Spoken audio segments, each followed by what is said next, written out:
Kensington Palace delivered a definitive blow to Meghan Markle's media strategy. Without a single direct accusation, the British monarchy just dismantled the Montecito public relations machine. At 8:15 a.m. London time, the office of the Princess of Wales issued a press release that immediately stunned the international media. Offering no complaints or defensive statements, the palace announced the official launch of the Global Early Childhood Partnership. They anchored this announcement with a staggering initial budget of exactly £25,500,000. Inside the brief, 3-paragraph announcement was a direct quote from Catherine that shifted the global conversation. True, lasting change does not stem from loud slogans or highly publicized campaigns designed for personal image building. It requires decades of quiet dedication, humility, a respect for facts, and the willingness to place the needs of the community far above the desire to be seen. This statement is a masterclass in strategic communication. Without uttering a single name, Catherine dismantled the public relations apparatus operating out of Southern California. Industry analysts immediately noted the contrast. While Meghan Markle actively pushes aesthetic jam brands to maintain celebrity relevance, Catherine's statement on humility serves as a direct reality check, highlighting the unbridgeable gap between genuine public service and manufactured commercial endeavours. The immediate fallout was severe. While London woke up to this display of institutional strength, it was exactly 15 minutes past midnight on the West Coast. Sources close to the Archwell camp report an incredibly tense atmosphere inside the $15 million Montecito estate. Harry warbled broodedly, wide awake, absorbing the scale of the palace's move, while Meghan sat in silence as news alerts flooded their screens. A strategy meeting was immediately demanded, but advisors reportedly had no counterplay to offer. The contrast is undeniable. A princess is securing a £25 million global initiative and cementing partnerships with foreign governments, while the Sussexes watch their highly curated brand evaporate. The realization that their crafted narratives cannot compete with measurable diplomatic work has left their team paralyzed. The momentum has shifted, and the ripple effects are accelerating through the highest legal channels. If you want a front-row seat to the exact moment the London High Court delivers its definitive ruling on the commercial use of royal titles, a ruling headed straight for Meghan's legal team, you need to act right now. Hit that subscribe button and turn on the notification bell. I have the exclusive investigative files sitting right here on my desk, and you will not want to miss the deep dive into Archewell's financial realities coming up next. Why did the palace choose today, of all days, to make their move? To understand the catalyst behind this morning's announcement, we have to rewind exactly 7 days. We need to go back to 10:45 in the morning on May 13th, in the historic city of Reggio Emilia, Italy. According to detailed dispatches from AP News, this was not just another routine royal visit. This was Catherine's highly anticipated first overseas engagement following her health recovery. More importantly, she arrived entirely alone. There was no Prince William by her side to share the immense pressure or navigate the international press. When her vehicle pulled up to the educational centre, the energy in the streets was unmistakable. The very second she stepped out of the car, the roar from the waiting crowd was massive. Thousands of local residents had gathered, many standing for hours just to welcome her. It was the kind of reception you cannot buy, reserved only for a true global figure. But the defining moment happened inside. She didn't just smile and wave for the designated photo opportunity, she knelt down to eye level with the local preschool children. And then, in a move that caught seasoned royal correspondents completely off guard, Catherine conversed with them in fluent Italian for exactly 4 minutes and 12 seconds. This was not a quick, rehearsed greeting. It was a warm, unscripted exchange, drawing on her time living in Florence years ago. You cannot manufacture that kind of genuine connection in a boardroom. This was not a desperate public relations stunt engineered by a crisis management firm. This was the undeniable result of 20 years of quiet observation, discipline, and silent preparation. While Reuters and global networks were busy analyzing Catherine's diplomatic success, an entirely different narrative was being pushed from California. Almost simultaneously, Meghan Markle dropped a new promotional video for her lifestyle brand. Her goal? To sell strawberry jam to her followers. The juxtaposition was instantly jarring. On one side of the Atlantic, you had a masterclass in international statesmanship and cultural respect. On the other, a highly filtered, heavily styled attempt at e-commerce. To the public eye, it felt incredibly forced, a transparent attempt to grab the spotlight while the world was firmly focused on Italy. The public response, however, was not what the Arkwell team anticipated. While the internet buzzed with praise for the Princess of Wales, internal retail metrics told a harsh story. According to leaked industry data from the launch, that heavily stylized promotional push resulted in exactly 412 confirmed orders.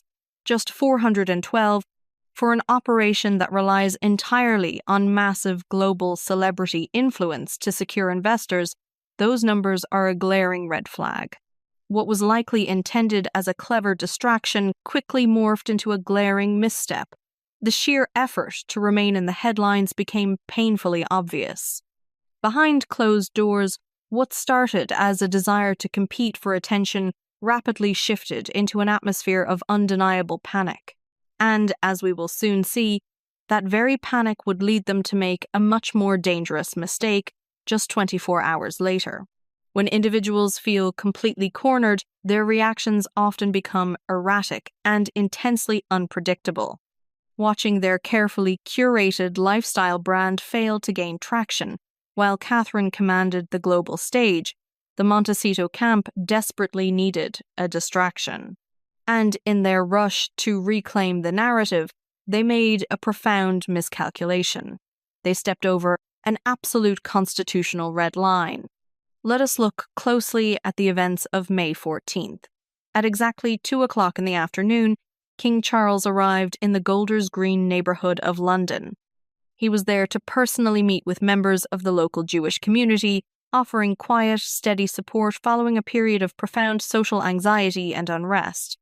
It was a deeply sensitive, highly significant royal engagement. There was no fanfare, no grand speeches, just the monarch doing the essential grounding work of unifying the public. But precisely 14 minutes later, at 2:14 p.m. London time, a highly unusual piece of media hit the internet. An extensive essay, bearing the byline of Prince Harry, suddenly appeared on the digital pages of the New Statesman. The subject matter was a sweeping commentary on the state of domestic politics and the rise of anti-Semitism within the United Kingdom. The timing of this release was far too specific to be dismissed as a mere coincidence. While traditional outlets like The Guardian initially covered the essay with neutral, straightforward reporting, the broader British press and political commentators were far less forgiving. The Spectator delivered a remarkably sharp, widely shared critique that captured the growing public frustration. They openly questioned the audacity of the move, pointing out how difficult it is to accept a moral lecture on British society from a man who voluntarily walked away from his country to live in a sprawling, multi-million-dollar estate in Southern California. Our investigative sources have analyzed the digital footprint and publication schedules, and the underlying strategy is glaringly obvious. This was not a spontaneous expression of philanthropic concern. It was a meticulously calculated media hijack. The essay's release was seemingly designed to intercept the news cycle, to snatch the evening headlines away from the King's community work, and to finally eclipse the relentless, glowing coverage of Catherine's diplomatic success in Italy. It was a strategic play for relevance, utilizing a highly sensitive social issue as a stepping stone back into the spotlight.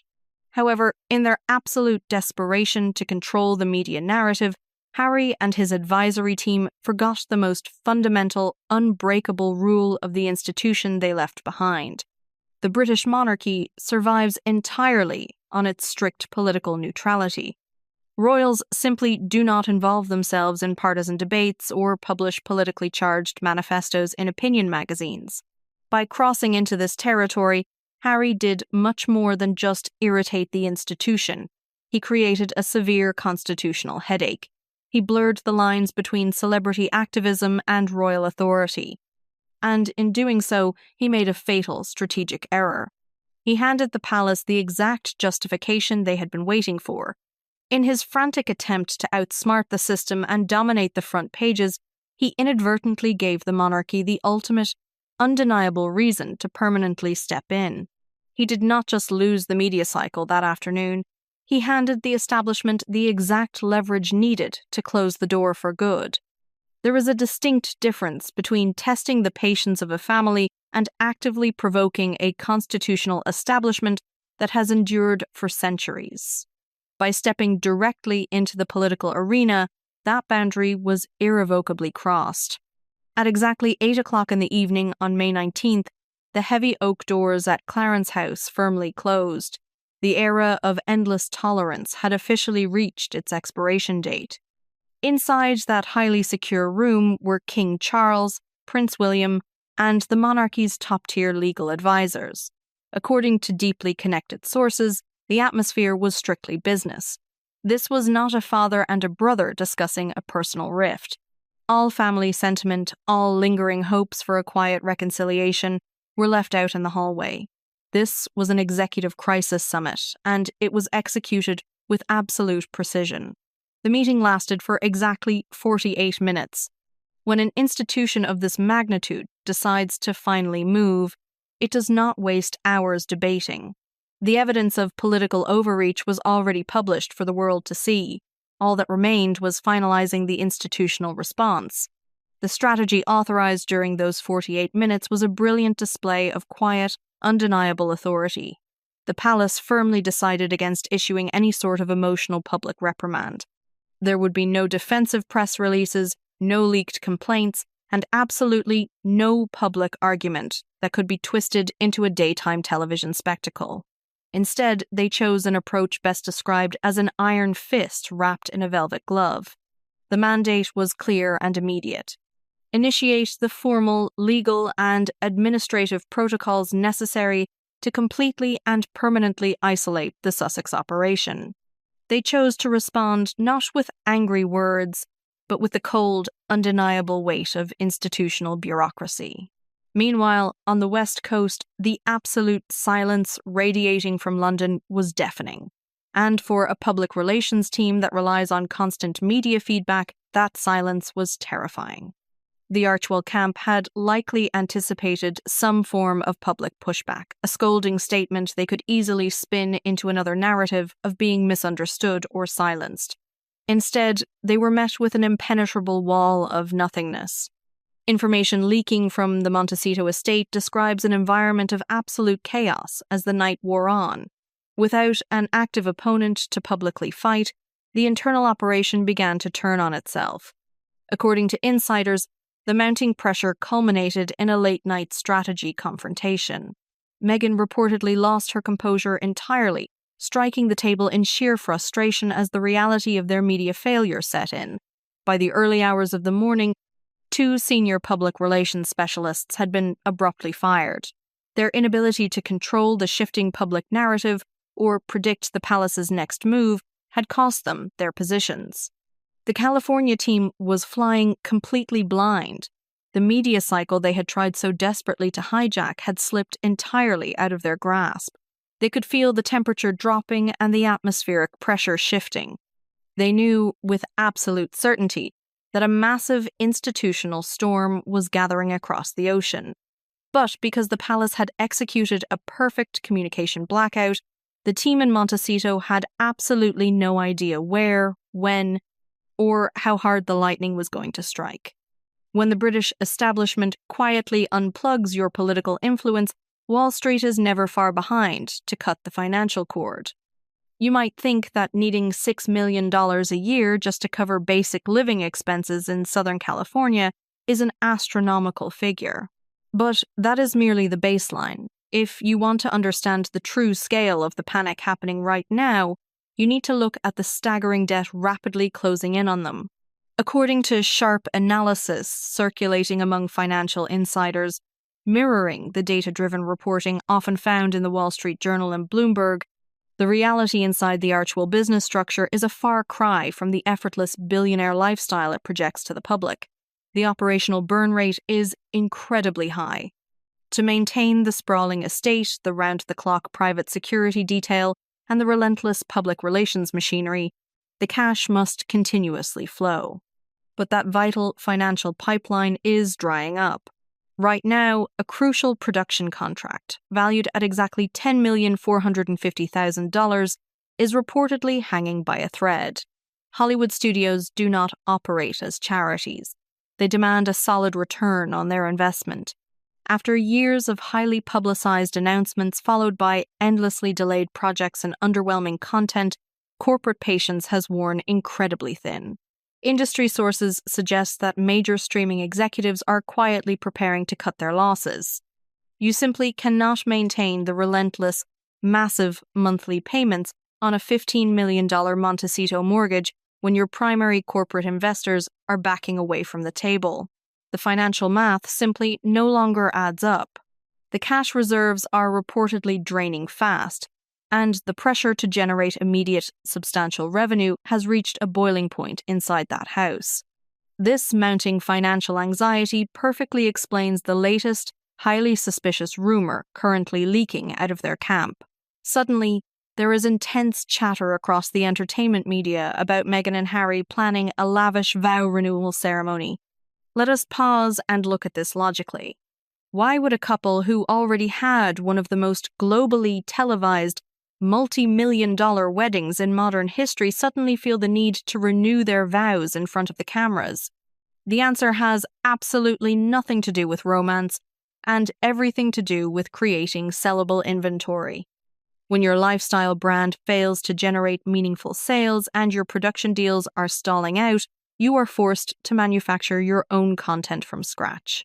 A vow renewal, in this specific context, is not an intimate family celebration. It is a desperate, highly produced media event designed exclusively to be pitched and sold to the highest bidding television network or streaming platform. It is a fabricated spectacle, a heavily mortgaged media circus, created solely to generate the millions of dollars needed to keep the lights on and the creditors at bay. They are attempting to monetize their own marriage vows because, quite simply, it is the only product they have left to sell. But even that desperate strategy is about to hit a massive, impenetrable wall. Because the palace has already anticipated this exact move, and the legal machinery in London is preparing a response that will make any future commercial endeavours nearly impossible to execute. And so we return to this exact moment. Today, at exactly 12 noon, right inside the imposing halls of the London High Court, the definitive conclusion has officially been stamped into the public record. That meticulous 48-minute strategy session behind the heavy oak doors of Clarence House was not merely a family discussion. It was the blueprint for an institutional firewall. According to closely guarded legal sources, the royal legal team has formally submitted comprehensive filings designed to permanently restrict the Sussexes from leveraging any royal titles, insignias, or institutional imagery for private commercial gain. This is a highly sophisticated, structural boundary being drawn in real time. For years, the Californian enterprise has operated under the assumption that the royal connection was a permanent, untouchable asset, a golden ticket that would endlessly fund their media ventures. But this specific legal maneuver fundamentally shifts the entire Hollywood landscape. Studio executives, literary agents, and streaming giants do not write multi-million-dollar checks simply for an everyday celebrity. They invest heavily in the prestige and the historic weight of the crown. By legally separating their private commercial ventures from the gravity of the royal brand, the palace is effectively shutting off the primary engine of their market value. The doors to luxury endorsements and highly lucrative production deals do not swing open quite as easily when the royal label is no longer allowed to be printed on the invoice. The profound contrast between these two worlds is now entirely impossible to unsee. Take a step back and look at the undeniable reality of this afternoon. At Kensington Palace, Catherine sits at the helm of a £25,500,000 global fund. She is actively shaping international development, engaging with foreign governments, and creating tangible change through quiet, disciplined dedication. She does not need to demand respect on morning television or engineer viral social media moments. The sheer impact of her daily work speaks entirely for itself. Now, pan the camera back to the West Coast.